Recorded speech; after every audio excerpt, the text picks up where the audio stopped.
Good morning, grand rising, and welcome to your tomorrow that God granted to you because He kept you through the night. A sensational and superb Saturday to you. Woo, yes. Good morning, everybody. Welcome back to AM with Kim. I appreciate you all circling back around and coming and sitting with me again and listening to me as I prayerfully drop some nuggets of wisdom for you and inspire and encourage your heart, because that's what I'm here for. So I pray that you have awakened this morning refreshed and revived and renewed and ready to run on to see what your Saturday will be. And I hope it's going to be sensational and superb, just like you. All right now.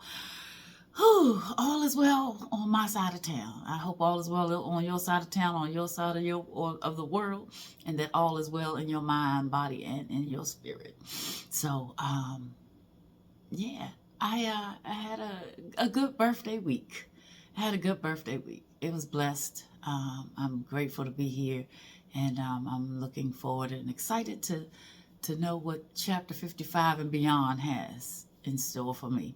So thank you all for your well wishes and your love. It was good. And so here I am on this Saturday, and I don't know what it's going to produce, but I know I'm alive. I am well.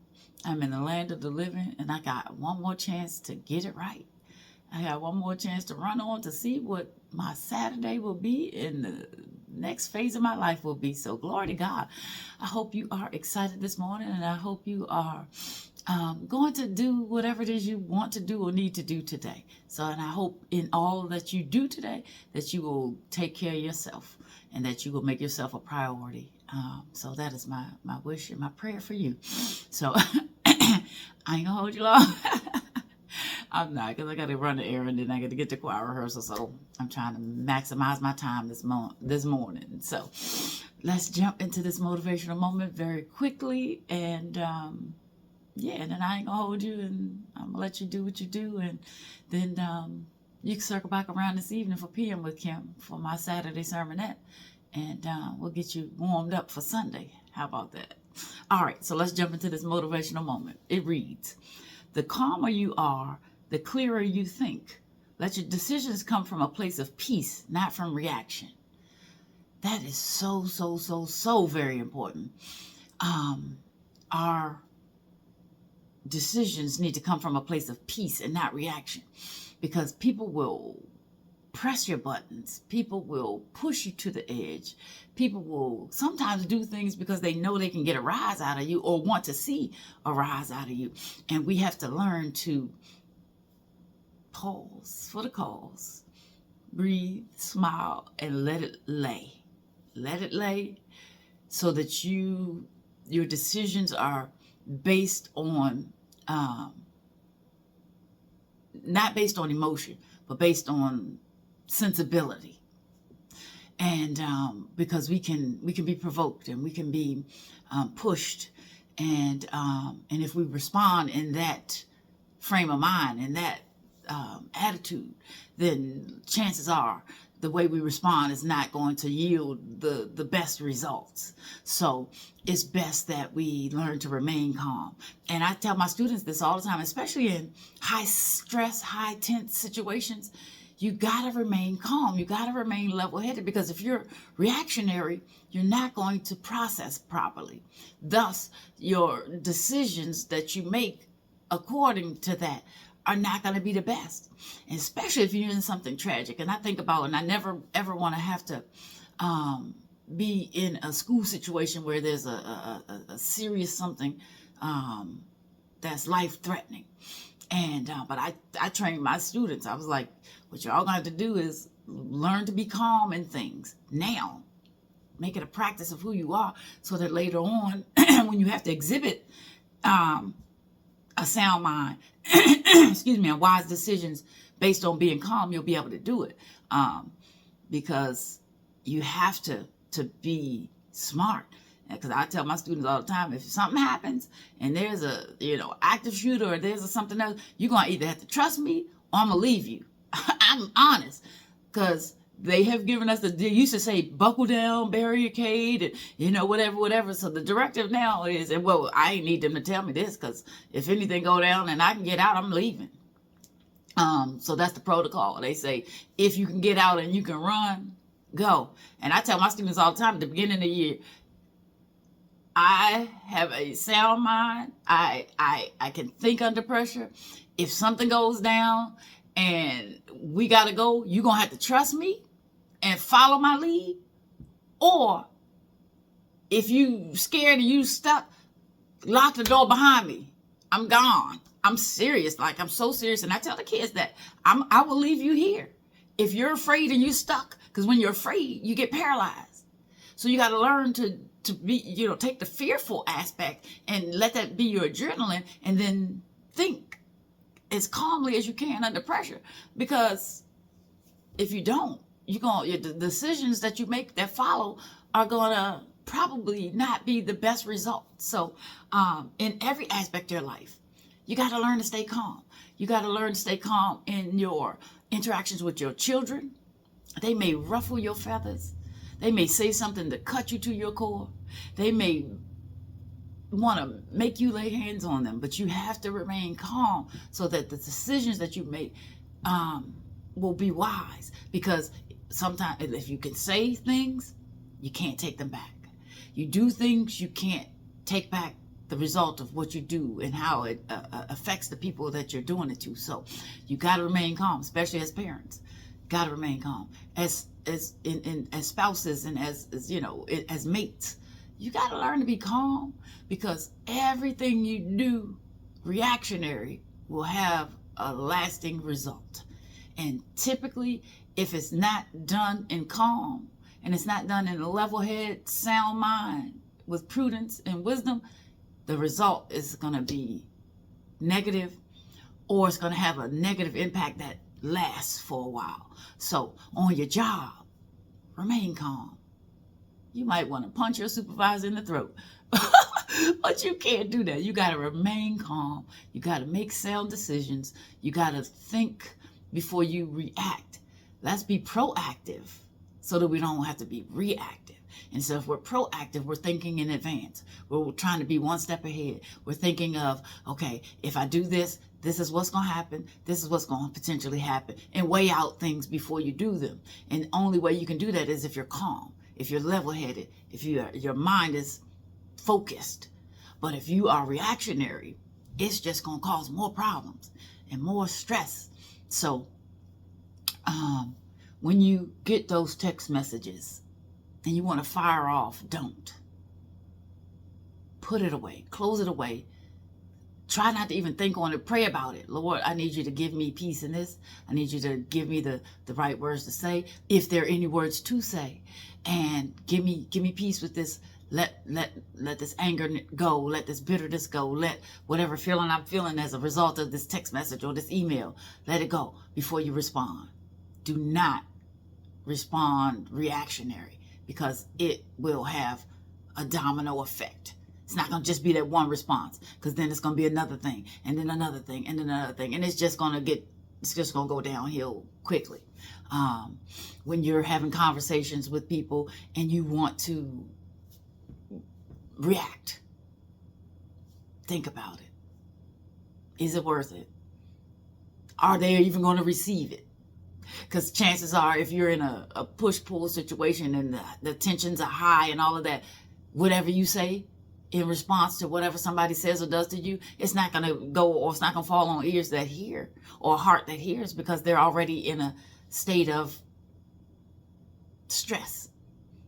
They ain't going to hear you anyway. So is it wise to even do the whole push-pull thing? So the best advice that I can give you, that I remind myself of, stay calm. Step back. Let it go. Be quiet. Process your feelings. Figure out why you're feeling the way you're feeling about that.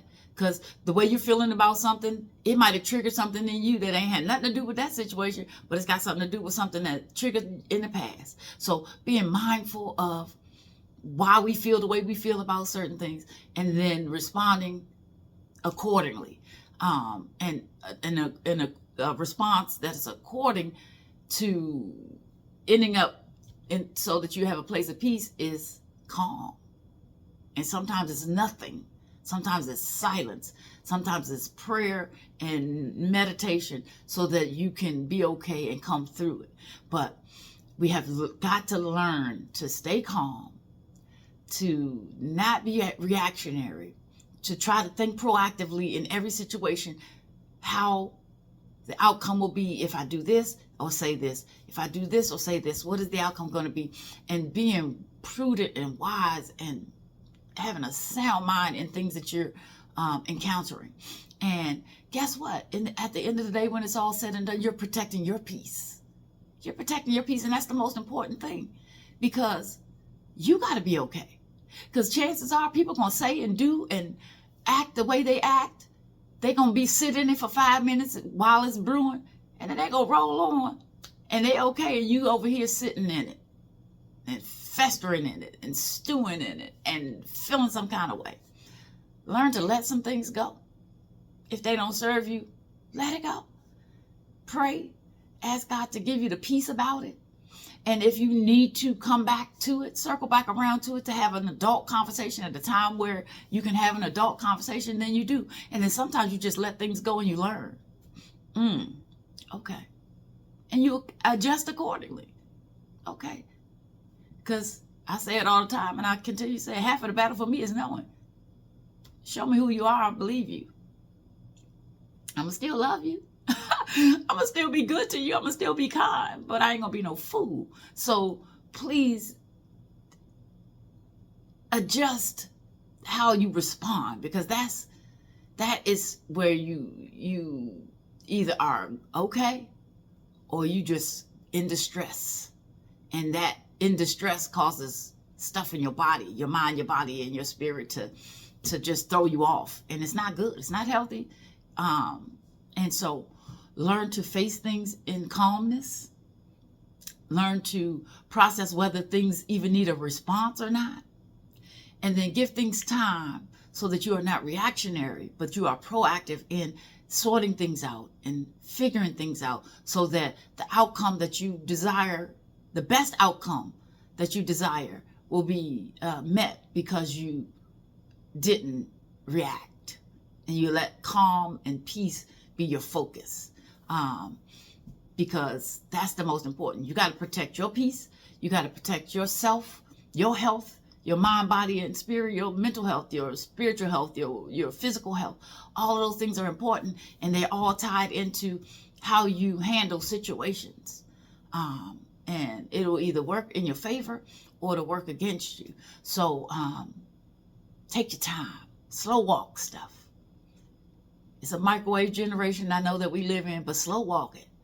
Slow walk things so that the advantage is in your favor. And in order to have the calm ending, to have the peaceful ending, to have the ending that suits you best, is so that it only happens when you are not reactionary. Proaction over reaction yields the best results. So that's it. That's all, y'all. That's my morning motivation. I hope it helped you. Because I remind myself that a lot of times. Because some things don't deserve your energy. They just don't.